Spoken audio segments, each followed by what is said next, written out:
And welcome back. I'm Bob Pisani with the ETF Edge here with Rick Edelman of Edelman Financial and Tom Lydon of ETFtrends.com. We are at the 12th annual Inside ETFs Conference where roughly 2,500 ETF professionals are gathered.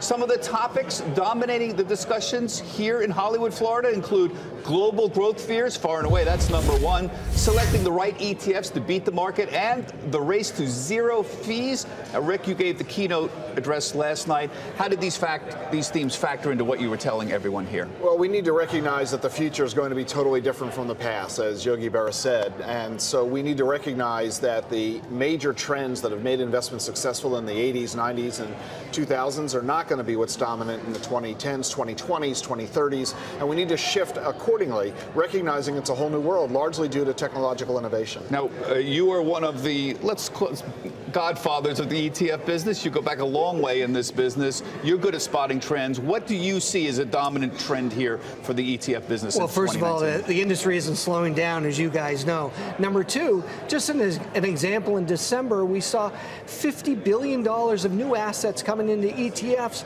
when $120 billion came out of mutual funds. So people are continuing to be more comfortable with ETFs, more money going into factor strategies and multi-factor strategies, as opposed to pure beta, low-cost, cap-weighted strategies. So low cost still wins, but even active management, which is now still around coming into ETFs, even they're low cost. So low cost is the king of everything, active or passive, it doesn't matter. It's all price. Yeah. When are we going to see the real explosion? Still $3.6 trillion in ETFs. 19 trillion in the mutual fund industry. Is it going to be the 401k business? That's a problem still. We don't have a lot of ETFs in the 401k business. We don't, and it's largely inertia. So there's 19 trillion in mutual funds, but the flows are all going to ETFs. But the money that's already invested sitting dormant in funds.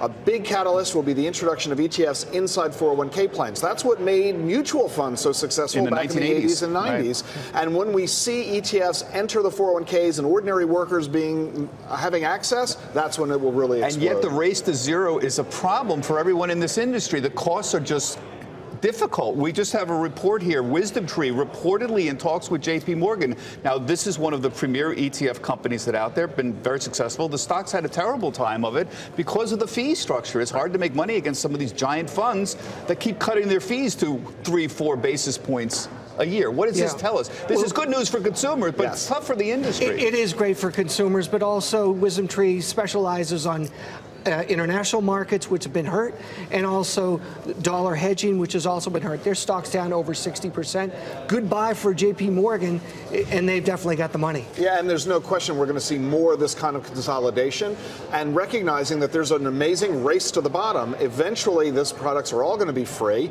We saw Fidelity already launch free ETFs. My next prediction is that we're going to see fund companies paying you to own them because they can they can recognize other ways to make money. We got to go, but just 10 seconds, the hot sector trends here. I know you're always big on exponential technologies. Yeah, so XT and Comp are two big players in that space. And Tom, is this the year for ESG, or what's going to be the hot trend other than tech? It's going to be communication, it's going to be technology, it's going to be more FANG stocks, and we'll talk about that later. Okay, thank you very much, gentlemen. Always a pleasure seeing you here.